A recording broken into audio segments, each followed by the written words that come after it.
I'm Anuradha Mathur. I teach physics at Modern School Vasant Vihar in New Delhi.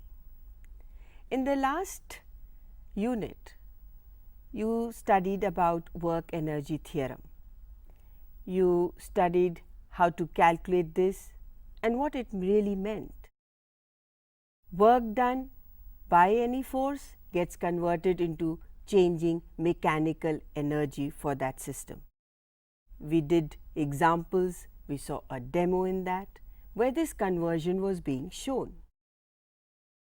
Now, in this unit, we are going to again take up work energy theorem and just do two simple examples which are very relevant to day-to-day life and which need certain attention from all of us to regard physics as something that allows us to have fun and makes it far more interesting and useful in daily life.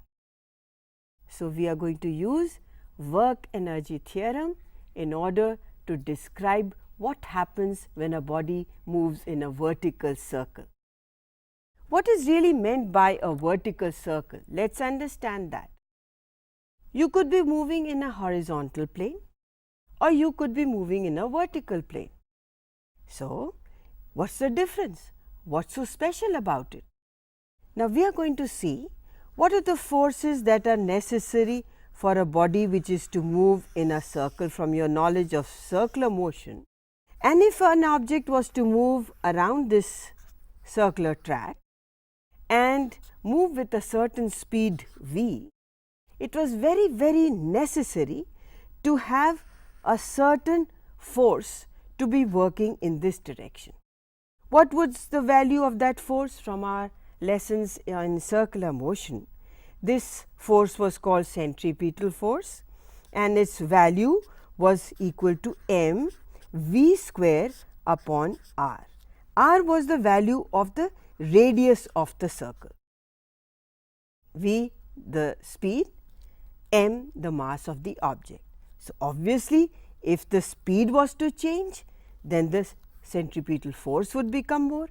If the radius was to change, become larger, then for keeping this body to be moving in this circle, we required a larger value of speed.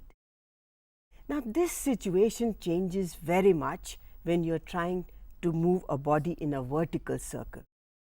What would change for it? You can see a demo of a bucket or a container filled with water, and if you take a string attached to it and swirl it in a vertical circle, you can have a speed for it such that the water does not fall. If you move with a lower speed, the water would fall.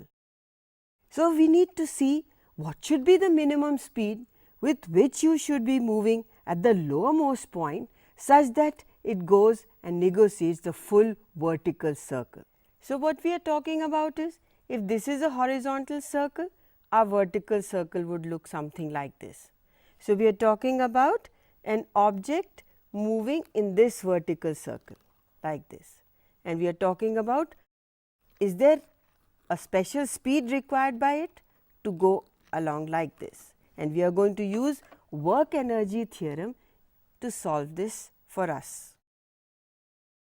Now, here is our circle, and let us consider a stone or a water container which is somewhere over here tied to this string of length L, and we give it a certain horizontal speed here at this location A, and say we call it V A, and this moves right up till this point and continues to do so.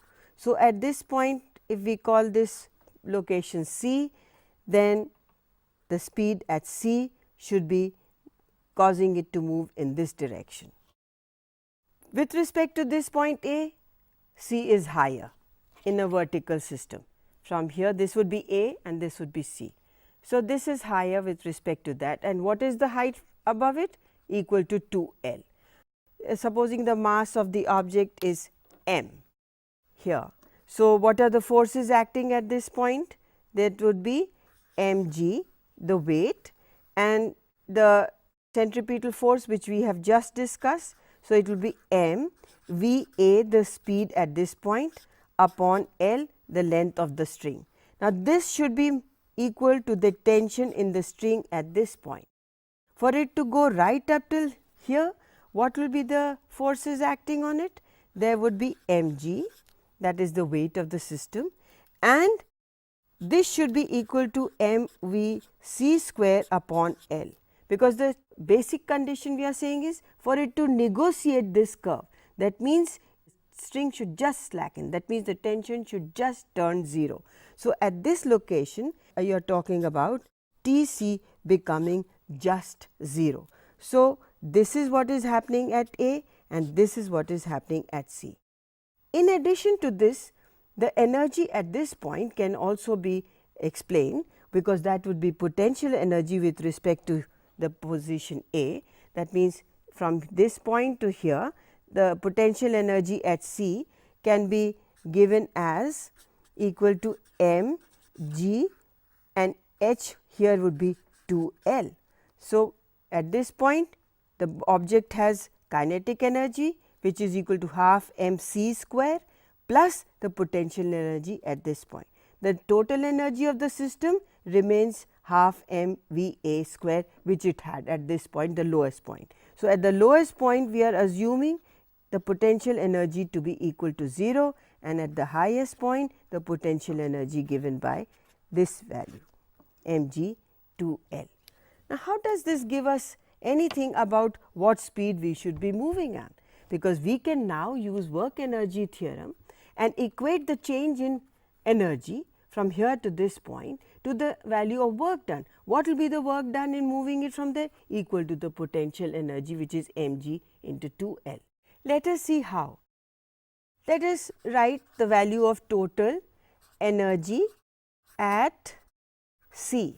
What would this value be? Equal to kinetic energy plus the potential energy, which would be half m v c square plus m g into 2L.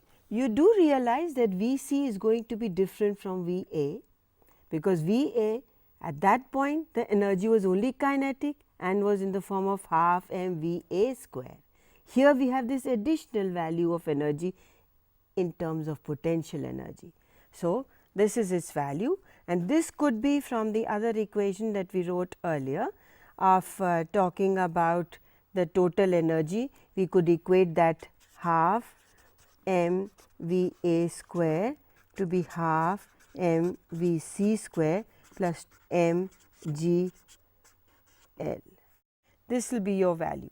So, you can then write the value for energy in terms of the work done. Let us see how. Consider the circle and the tension in the string at A and at C.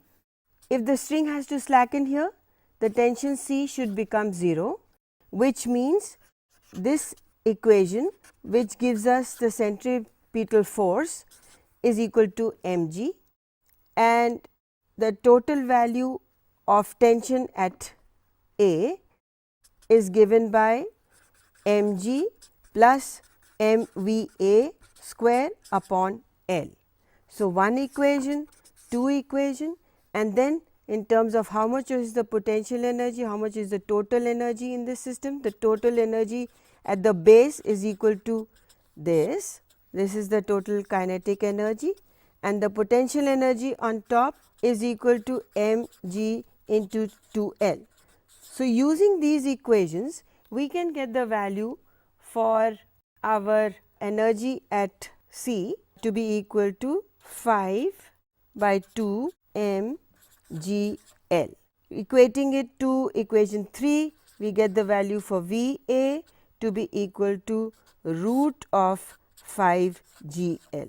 Now, this is the important value.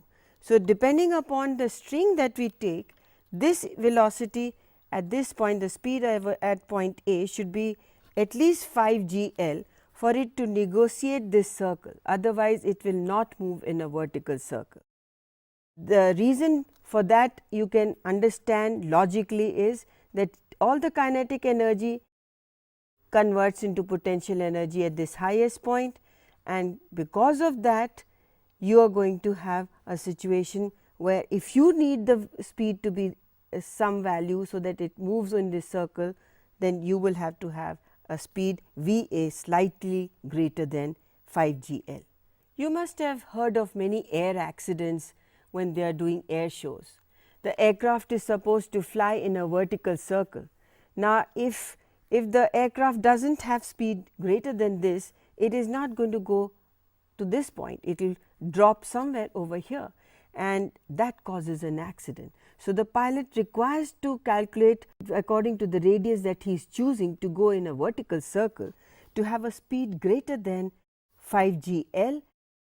The moment he has that speed, there would be no problem in his going from the lowest point to the highest point without any problem.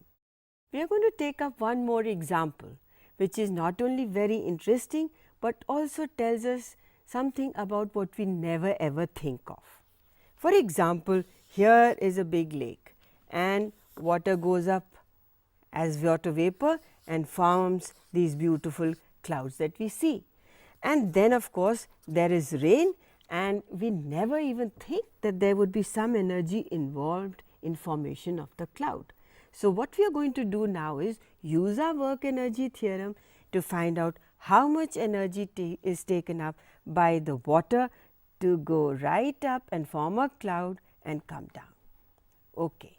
So, let us see how do we do that. Supposing we imagine this cloud to be at a height of 500 meters, that is about half a kilometer, and say there is rainfall and it covers a certain area over here, and this area can be taken as 10 raised to the power of 6 meters square. And say on a particular day when it has rained, the water collects up to a height of say some 2 centimeters. Not to scale, but just to make you and get you an idea that okay, the water will fill up to 2 centimeters. How do we calculate this now?